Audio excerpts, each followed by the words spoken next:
شبكت درشي اللهم صل على سيدنا ونبينا وشفينا وحبيبنا ومولانا محمد صلى الله عليه وعلى آله وأصحابه وبارك وسلم.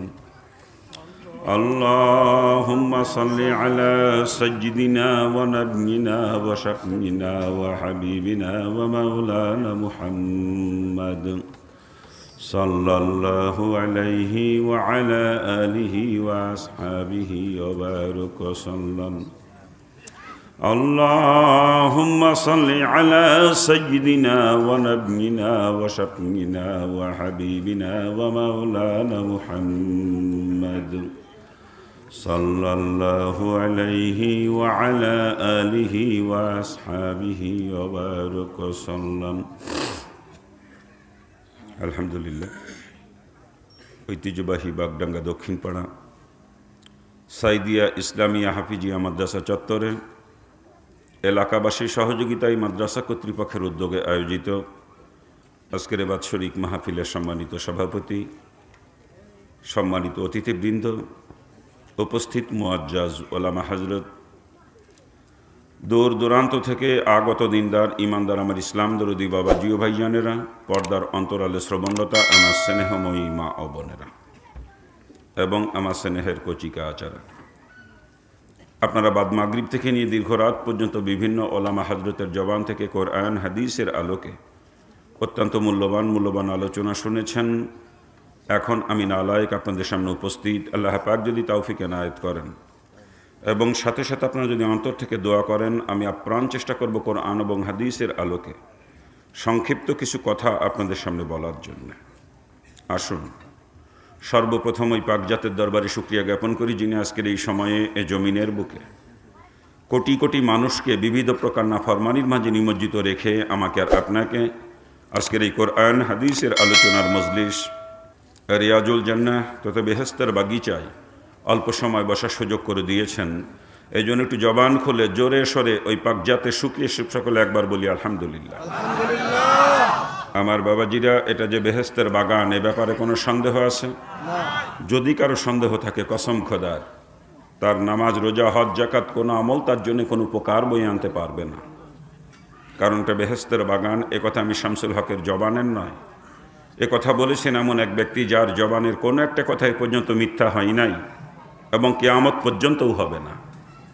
আর সেই মহামানব নবিয়্যিদু জাহা সৈয়দুল আম্বিয়া নবী মুহাম্মদুর রাসূলুল্লাহ সাল্লাল্লাহু আলাইহি ওয়াসাল্লাম তার পবিত্র জবান দিয়ে বলেন, যতক্ষণ দিনই আলোচনা চলবে ততক্ষণে ময়দান বেহেশতের বাগান। চিৎকার দিয়ে বলেন সুবহানাল্লাহ। আর তাই বাবাজিনা আমার, রসুলের এই কথার উপর যদি কেউ সন্দেহ করে তার ঈমানই থাকবে না। আর ঈমান যদি না থাকে, নেক আমল দিয়ে কি লাভ হবে বলেন? এই জন্য বাপ, আল্লাহ পাক যে আমাদেরকে বেহেশতের বাগানে বসার সুযোগ করে দিয়েছেন, এতে আমরা সকলে খুশি তো? কি বলেন? আলহামদুলিল্লাহ। আমরা বেহেশতের বাগিচায় বসার সুযোগ পেয়ে খুশি হয়েছি, তাই না? একটু খবর নিয়ে দেখেন, আজকের ময়দানে অনেক দূরের লোকও এসে হাজির হয়েছে, ঠিক না? আবার একটু খোঁজ খবর নেন ময়দানের আশপাশ এলাকার বাড়িঘরগুলোতে এখনও পর্যন্ত কত হতভাগা মুসলমান ঘরে বসে বিবিকে নিয়ে কত মজার গল্প করতেছে, ঠিক না? কত হতভাগা এখনও পর্যন্ত বাড়িতে আত্মীয় স্বজন নিয়ে কত আনন্দ ফুর্তিতে লিপ্ত আছে, ঠিক কিনা বলেন?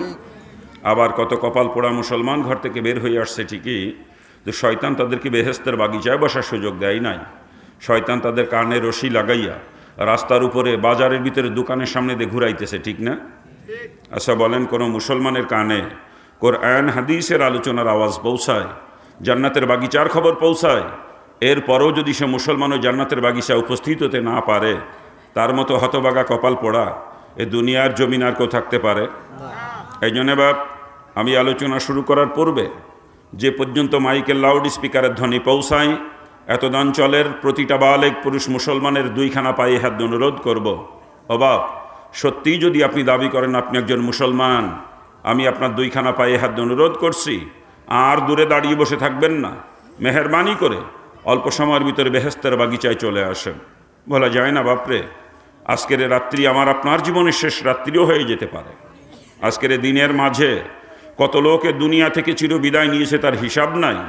আর আমি আর আপনি যে এই রাত্রিতে বিদায় নেব না, এমন কোনো গ্যারান্টি মনে হয় এখনও পর্যন্ত কারো কাছে আসে নাই। আসছে কোনো গ্যারান্টি বলেন? এই জন্যে বাপ, মালাকুল মৌত যে কখন আসবে আর আমার আপনার টুটি টিপে ধরবে এ খবর কিন্তু দুনিয়ার কারো জানা নাই। আর অন্ধকার কবরে কিন্তু আমাকে আপনাকে একাকী থাকতে হবে। এ দুনিয়ার বাড়ি গাড়ি টাকা পয়সা ধন দৌলত আত্মীয় স্বজন বিবি বাচ্চা কেউ আপনার সঙ্গে কবরে যাবে না বাপ। একটু চিন্তা করেন আপনি ওই কবরের কথা। চিন্তা করে অল্প সময়ের জন্যে যিনি যেখানে যে পরিবেশেই থাকেন না কেন ওই পরিবেশ থেকে পৃথক হয়ে আসেন একটু বেহেস্তের বাগিচায়। আল্লাহ পাক যদি চাহে আজকের বেহেস্তের বাগিচায় বসাকে জড়িয়া করে আমার আপনার জীবনের সমস্ত গুনাখাতা মাফ করে দিতে পারেন। আমার মা বোনদের কাছে দাবি করবো, মাগো ও মা, যদি এখনও পর্যন্ত কোনো বালেগ পুরুষ আপনাদের বাড়িতে থাকে মাগো, একটু বলে কয়ে বুঝাইয়া সমঝাইয়া এই বেহেস্তের বাগিচায় পাঠিয়ে দেন। মাগো, আপনি যদি চেষ্টা করে একটা লোক এখানে পাঠাইতে পারেন আর ওই লোকটা এই ময়দানে এসে বসে যতগুলা কথা শুনবে প্রতিটা কথার বিনিময়ে এক বছর কবুল নফল ইবাদতের নেকি পাবে। আর মাগো, আপনি যে চেষ্টা করে পাঠাইলেন এই কারণে আপনিও ঘরে বসে থেকে এই সমপরিমাণ নেকির অধিকারিণী হবেন। আর মাগো ওমা, শুধু পুরুষ লোকই মরবে না মারে, আপনাকেও তো কবরে যেতে হবে। আর অন্ধকার কবরে আপনাকেও একাকিনী থাকা লাগবে। আপনার আত্মীয় স্বজন স্বামী সন্তান কেউ আপনার সঙ্গে কবরে যাবে না মা। একটু চিন্তা করেন আপনি ওই কবরের কথা। চিন্তা করে অল্প সময়ের জন্যে বাড়ির বালেক পুরুষদেরকে এখানে পাঠিয়ে দিয়ে মাগো আপনি একটু নিরিবিলি একাকিনী এক জায়গা বসেন, বসে আল্লাহ পাকের কোরআন রসুলের হাদিসের কিছু কথা আপনি একটু মনোযোগ সহকারে শ্রবণ করার চেষ্টা করেন। আমার বাবাজিরা, অল্প সময়ের মধ্যে আলোচনা শুরু হবে ইনশাআল্লাহ। আর আলোচনা হবে কোরআনে পাকে দুই জায়গা থেকে দুইটা আয়াতের অংশ তেলাওয়াত করেছি। আল্লাহ পাক তৌফিক দিলে ওর আলোকেই কিছু কথা বলবো। তবে আলোচনা শুরুতে একটু দিক নির্দেশনা। আমি সাধারণত কিচ্ছা কাহিনী আলোচনা করি না, চেষ্টা করি সমাজের মুসলমানের প্রয়োজনীয় কিছু কথা বলার জন্যে। দোয়া করেন আল্লাহ পাক যেন আজকে তদ্রূপ কিছু কথা বলার তৌফিক আমাকে দান করেন। আজকে সমাজের মুসলমানের যে সমস্ত রোগ, যে সমস্ত রোগের কারণে আজকে সমাজের মুসলমান ক্রমান্বয়ে জাহান্নামের দিকে ধাবিত হচ্ছে, আমি একটু চেষ্টা করি সমস্ত রোগের ঔষধ দিয়ে মুসলমানকে ওই জাহান্নামের পথ থেকে ফিরিয়ে জান্নাতের পথটা দেখানোর জন্য। আর আগেই বলে রাখি, যখন যে রোগের ওষুধ আমি দেব, রোগটা যদি আপনাদের কারো ভিতরে থাকে তার কিন্তু সহ্য করা কষ্ট হবে, একটু জ্বালাপোড়া করবে। আর এটাই স্বাভাবিক, কারণ রুগীর শরীরে যদি ঘা থাকে, রুগী ডাক্তারের কাছে গেলে ডাক্তার কিন্তু ঘার উপরে মলম লাগাবেই, ঠিক না? আর মলম যখন লাগাবে তখন তো একটু জ্বালাপোড়া করবে, কি বলেন? আর জ্বালাপোড়া করার কারণে রুগী যদি এরকম চিন্তাভাবনা করে যে কি ডাক্তারে কি ওষুধ দিলে এত জ্বলে পুড়ে যায়, ওই ডাক্তারের কথা শুনবো না, ওই ওষুধ আর ব্যবহার করবো না, ওই রুগীর রোগ কি কোনোদিন ভালো হবে বলেন? ওকে রোগ নেই, কবরে যাওয়া লাগবে, ঠিক না?